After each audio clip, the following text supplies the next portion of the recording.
नमस्कार, स्वागत है आप सभी का। मैं हूं हिमांशु और आप देख रहे हैं हलचल इंडिया। बेबाक खबर तेज असर। आइए नजर डालते हैं आज की खबरों पर। मुजफ्फरनगर जनपद के चरतावल क्षेत्र के गांव दूधली में चकबंदी विभाग की कथित अनियमितताओं और किसानों पर हो रहे उत्पीड़न के विरोध में चल रहा किसान मजदूर संगठन का धरना प्रशासन के आश्वासन के बाद शुक्रवार को 5वें दिन समाप्त हो गया। धरने को समर्थन देने के लिए संगठन के राष्ट्रीय अध्यक्ष ठाकुर पूर्ण सिंह भी शुक्रवार को गाँव पहुँचे। उन्होंने किसानों की समस्याओं को विस्तार से सुनकर मौके पर मौजूद एडीएम प्रशासन संजय सिंह से बात की। एडीएम प्रशासन संजय सिंह से बातचीत की। ठाकुर पूर्ण सिंह ने कहा कि चकबंदी विभाग के गलत और पक्षपातपूर्ण निर्णय के कारण किसान मानसिक और आर्थिक संकट से गुजर रहा है, जिसे किसी भी हाल में स्वीकार नहीं किया जाएगा। किसानों का कहना है कि चकबंदी विभाग के कर्मचारियों द्वारा खेतों की माप में गड़बड़ी, जमीन में प्रस्तावित बदलावों पर किसानों की राय न लेना, आपत्तियों को नजरअंदाज करना और दबाव बनाकर निर्णय लागू करने जैसी शिकायतें लंबे समय से उठ रही हैं। किसानों ने चेतावनी दी कि समस्याओं का समाधान न होने पर अनिश्चितकालीन धरना जारी रहेगा। मौके पर पहुंचे एडीएम संजय सिंह ने किसानों को आश्वस्त किया कि सभी शिकायतों की निष्पक्ष जांच कराई जाएगी और चकबंदी से जुड़े मुद्दों के समाधान के लिए अधिकारियों की जल्द टीम गाँव में जाकर स्थलीय निरीक्षण करेगी। उन्होंने कहा कि किसानों के हितों को सर्वोपरि रखते हुए पारदर्शी प्रक्रिया अपनाई जाएगी। तो कई दिन से धरना चल रहा था। ये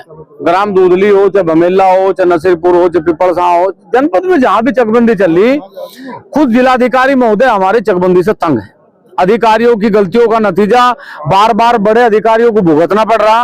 पहले भी डीएम साहब ने लगभग 12 चकबंदी के अधिकारियों के खिलाफ यहाँ से लिख के भेजा शासन को, लेकिन चकबंदी अपनी बदी से बाज नहीं आया।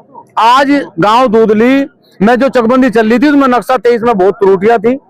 उसी गलती के कारण ये यहाँ बैठे थे।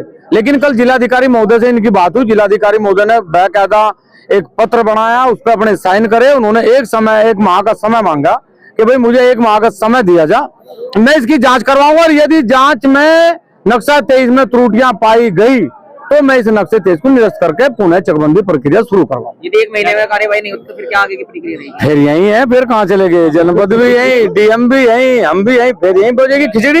लगातार चकबंदी को लेकर अलग अलग समस्याएं आती रहती हैं, पहले भी थी, क्या कहेंगे? देखो, वैसे तो चकबंदी के बारे में मैं एक बात स्पष्ट कर दूं कि पूरे देश में जहां भी चकबंदी चल रही, पहले इस विभाग को ही खत्म कर दिया गया था, मर्ज कर दिया गया था तहसील से। लेकिन पता नहीं माननीय मुख्यमंत्री जी को किसने सलाह दी और उन्होंने इसे चकबंदी को फिर शुरू कर दिया। चकबंदी का क्या मतलब है? चकबंदी का मतलब है कि किसान के अलग अलग चकों को एक जगह बंद करने का नाम ही चकबंदी है। 97% चकबंदी का नियम है। 97% एक किसान का एक ही चक लगेगा। कोई रेस्टोरेशन नहीं है। जिस किसान की किसी भी रिजर्वेशन में जमीन जागी, प्राथमिकता के आधार पर उसे चक आवंटित होंगे।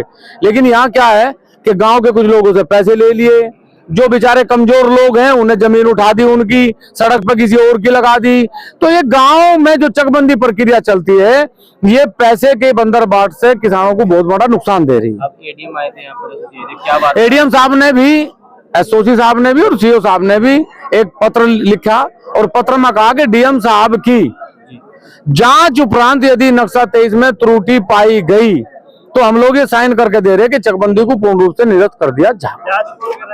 जांच एडीएम साहब हैं, एसडीएम साहब हैं और एक चकबंदी के अधिकारी हैं, कल्याण प्रताप सिंह। चकबंदी के खिलाफ है, आपके जो धरने बैठे थे बता रहे, उसके बाद नक्शा 23 रद्द करने में क्या समस्या? देखो क्या है ना, नक्शा 23 में 2 चीजें समझो आप। मान लिया एक पक्ष में 5 आदमी हैं, वो चाहते हैं कि भाई हमारा नक्शा तो ठीक है, जिन्होंने गड़बड़ करवाई। एक तरफ 95 लोग हैं जो ये कह रहे हैं कि भाई नक्शा 23 खराब है। लेकिन एक सक्षम अधिकारी का धर्म ये है कि वो 5 की भी बात को सुने।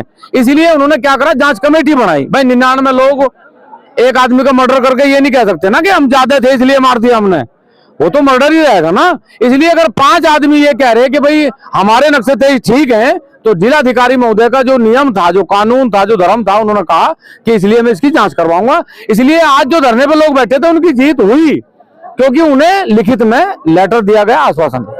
वक्त हो चला है आपसे विदा लेने का। कल फिर होंगे हाजिर कुछ नई और ताजा खबरों के साथ। तब तक के लिए दीजिए हमें इजाजत। नमस्कार। हमारे YouTube और Facebook चैनल को फॉलो और सब्सक्राइब करना ना भूलें।